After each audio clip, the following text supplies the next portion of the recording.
I think it is just worth explaining that a place that is so hyped up is not always gonna be that perfect, pristine, you know, sandstone building city that it is made up to be.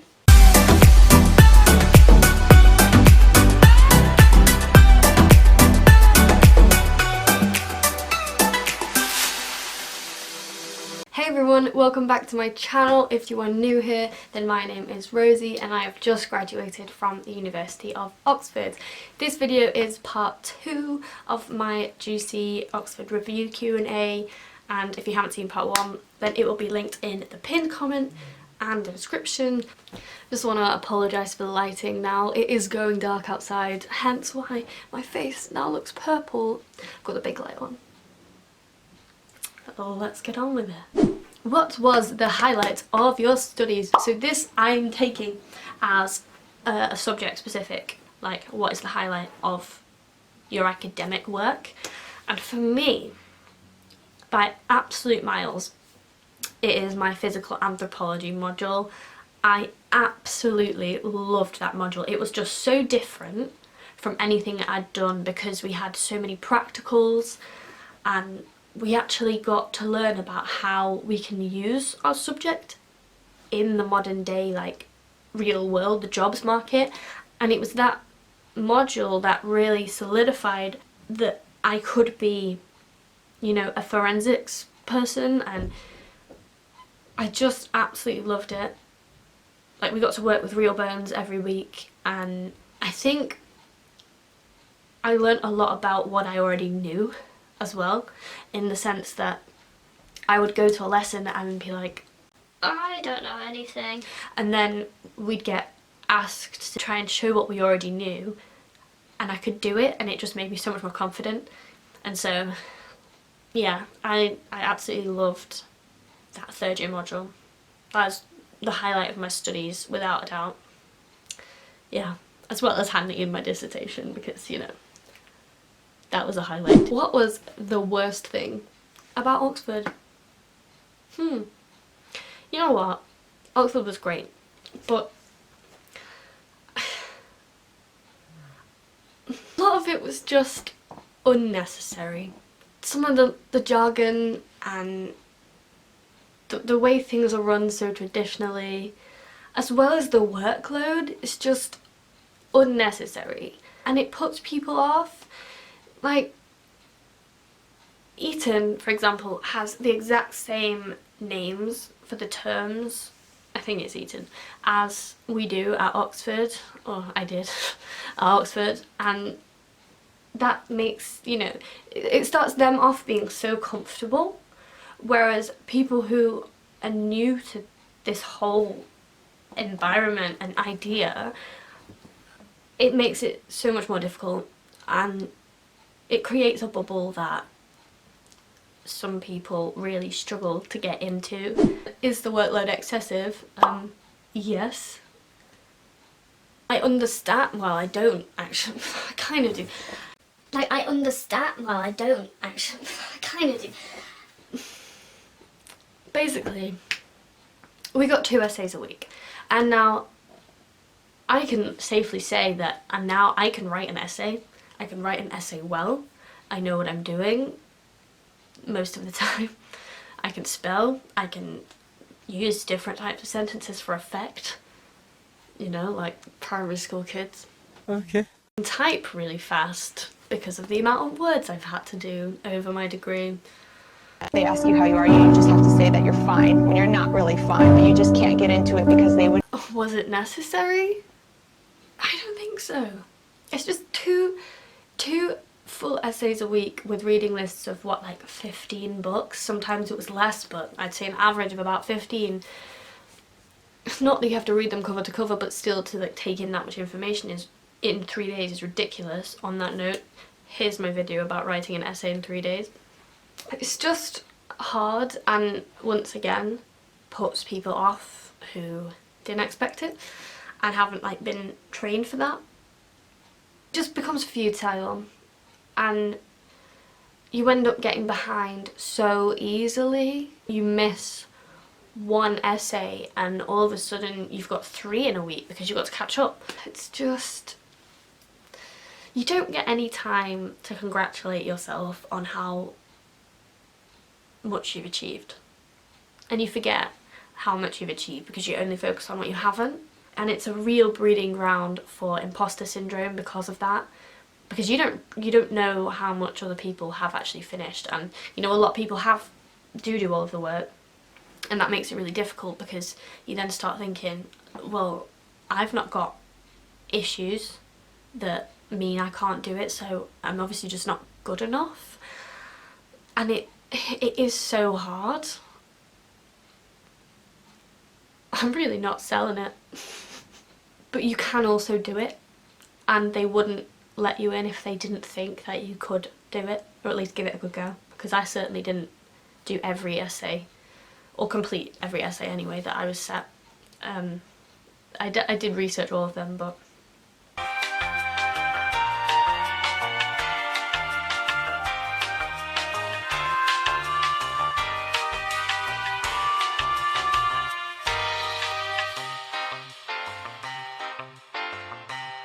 was there a culture shock coming from like a working class state school background? Yeah. Yeah, there was. Even just the buildings was a shock. Now I absolutely adore old buildings. Doing archaeology, it kind of felt right, like it put me in the zone because it's so old, but it was definitely different. And just seeing the amount of things that you had to pay for, that was a shock.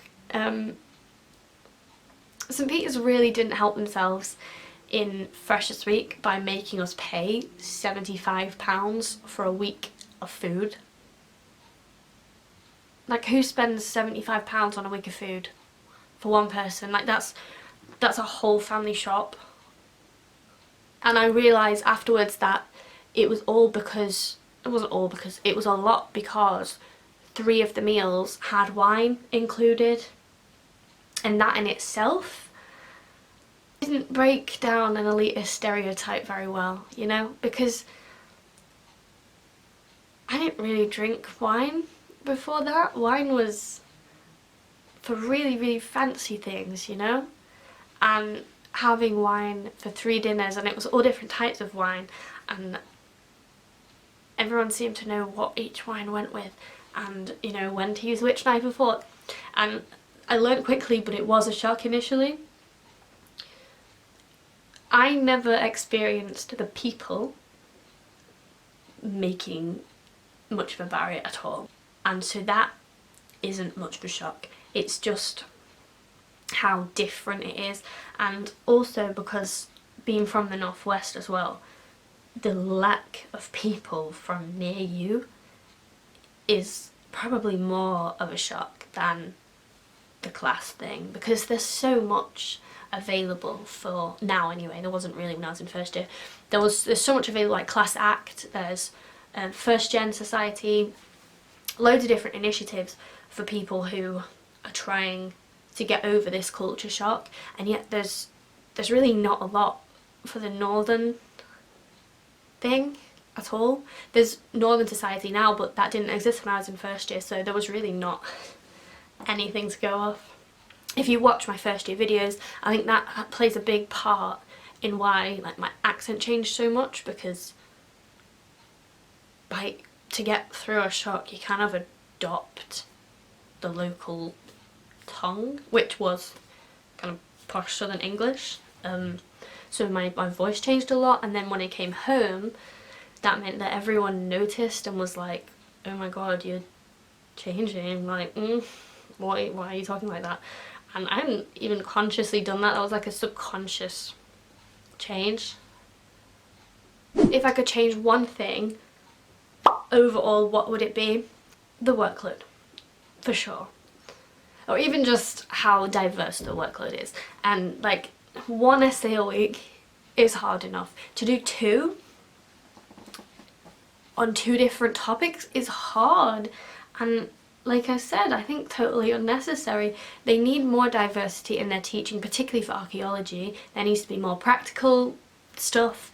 There needs to be less essays and more like presentations, group work. They need to mark you on more things than just exams, because like in the real world, what does an exam actually tell someone? Like that you can remember things well, that you can write really fast under pressure. Like, it's old-fashioned, and yeah, they need to get with the times a bit and, you know, assess people in more ways.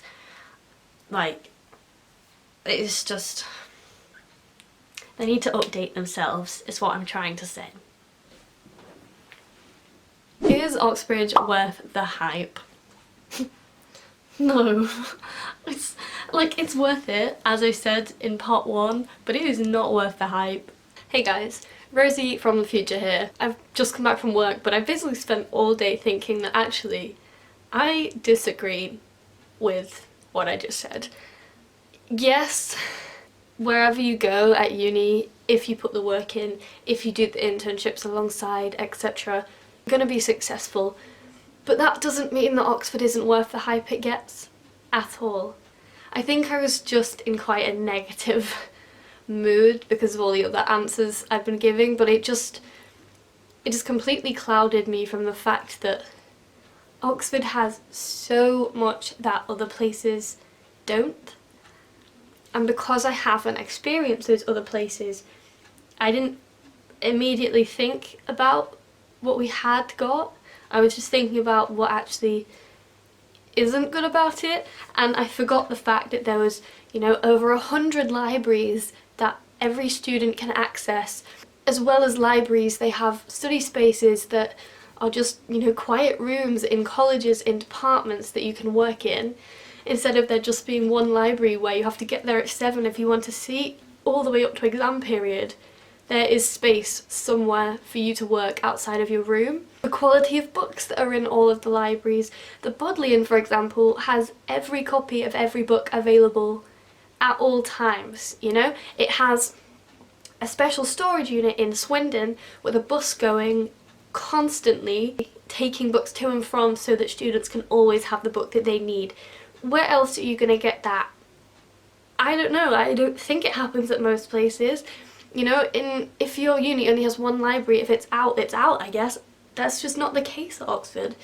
I also neglected the fact that, yes, we're taught by world-leading academics, and most unis probably have some amazing academics, but the thing with the ones at Oxford is, because they are currently doing their research, there is always the opportunity for fieldwork, internships, jobs even in the holidays. Like, one of my friends is just currently working in the zoology department, being paid to research flies, and she got that because she spoke to her old tutor and said, "Hello, do you have a space for me to come and work with you in these months?" I could have gone to my tutor and said, "Is there a dig that you're aware of?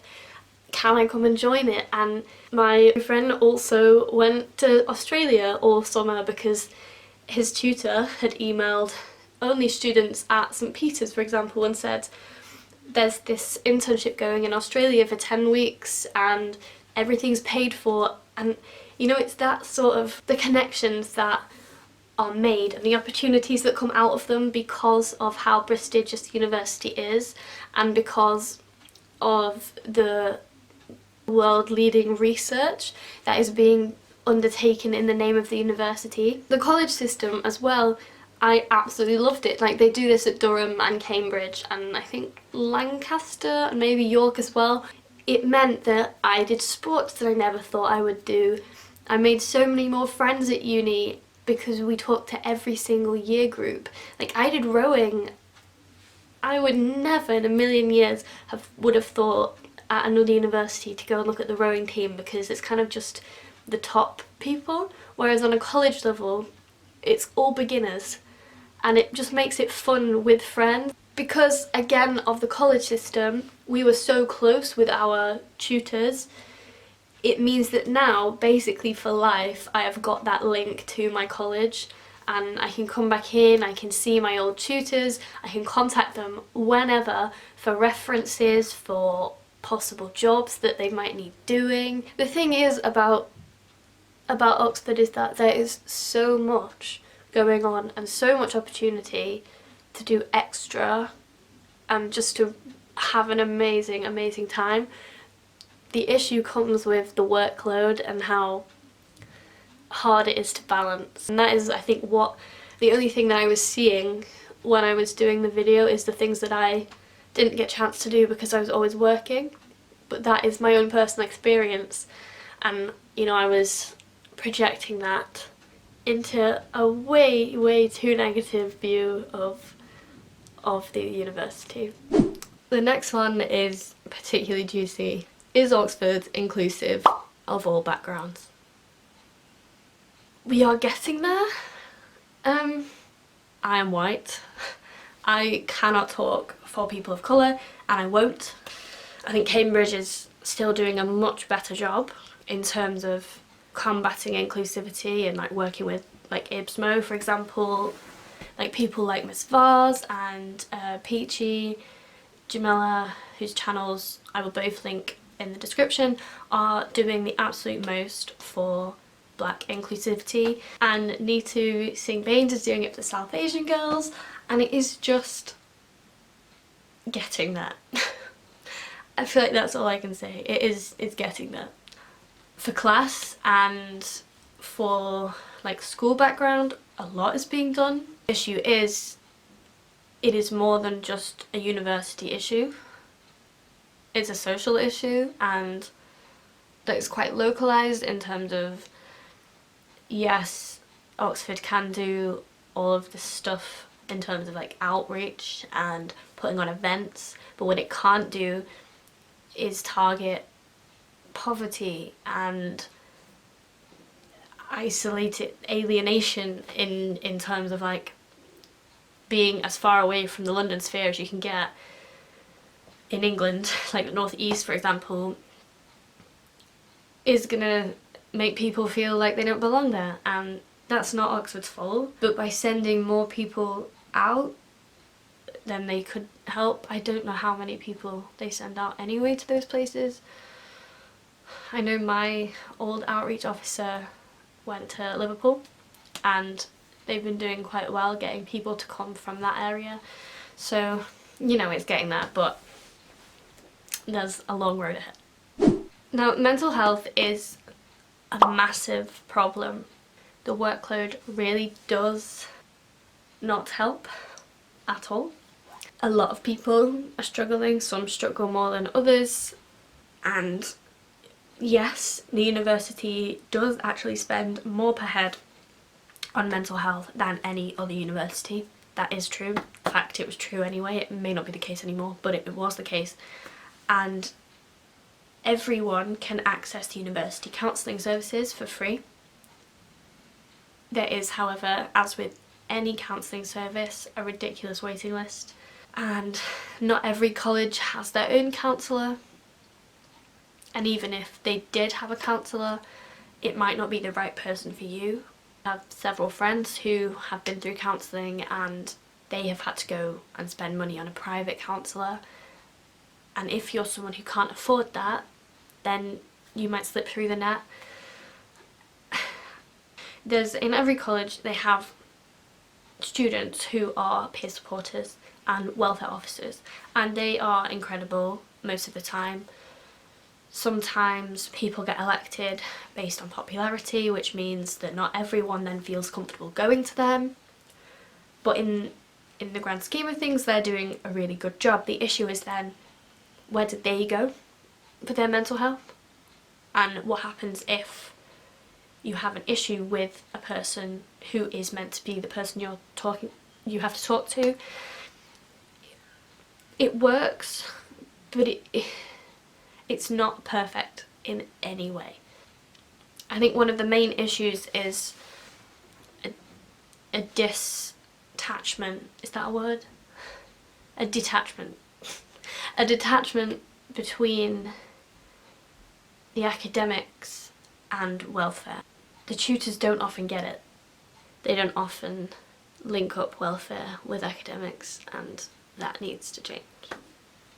This is my last question I'm gonna answer. And it isn't the last question I received, but it is the last one that I've got time for, and that's what is the best thing about St. Peter's? And I absolutely love St. Peter's, just finishing on a higher note than before. St. Peter's for me was the best place. I didn't apply there, but the tutors know what they're doing and they did the right thing for me. I think I would have enjoyed it anywhere, but the atmosphere at St. Peter's is just so nice. It's so close, you're friends with every year group. It felt inclusive to me from my own experience, and I never felt like it was particularly cliquey, and if it was, it wasn't really in a bad way, it was just that people had different friendship groups. I think the best thing about it was the people, and obviously the people change every year. Most of them are very similar in terms of personality, and it's just a nice atmosphere at the college. The bar is obviously great too. I don't stop talking about the bar ever. It's just so cheap. Like, where else can you get a £2.50 Dublin and mixer that isn't like a student night in Sheffield? You just don't get that anywhere else in Oxford. Thank you so much for all of your questions. I'm sorry if I didn't get time to answer it. If you have any more questions, then just send me them by DM on Instagram and I can try and answer them. I hope you have enjoyed these 2 videos and you've learned something about Oxford. It doesn't put you off too much. I didn't want it to, but I just wanted to be honest. Give me a thumbs up and a subscribe, and I will see you in my next video. Bye!